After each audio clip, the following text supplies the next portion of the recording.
மச்சி எங்கடா இருக்க? மேனேஜர் ரூம்லடா. சரி கேண்டீனுக்கு வா. கேண்டீன்ல யாரு மச்சி? அவர் தெரிஞ்சவரா? ஏன்டா நீ அவரை பார்த்து சிரிச்ச? அவரும் தெரிஞ்சவர் மாதிரியே பதிலுக்கு சிரிச்சிட்டு போறாரு. அதான் கேட்டேன்.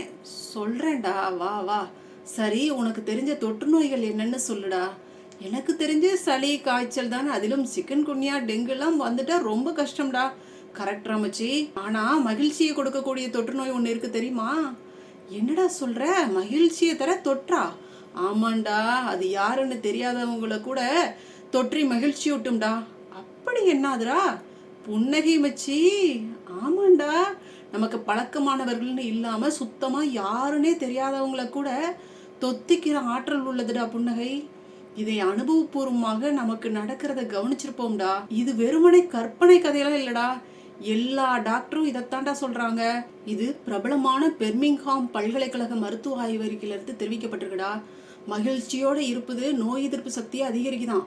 அதோட மன அழுத்தத்தை உண்டாக்கும் ஹார்மோன் சுரப்பை குறைக்கும். நீ கவனிச்சிருக்கியா மச்சி? கல்யாணமோ திருவிழாவோ எந்த ஒரு நிகழ்ச்சியிலும் சந்தோஷமா சிரிச்சுக்கிட்டு இருக்கிறவனை சுத்தி 4 பேர் இருந்துகிட்டே இருப்பாங்க. நீ சொல்றது உண்மைதான் வச்சு. நம்ம கிருஷ்ணா எப்ப பாரு கமெண்ட் அடிச்சுட்டு காமெடி பண்ணிட்டே இருப்பான். அவன் கூட 2-3 பேர் இருந்துகிட்டே தான் இருப்பாங்க.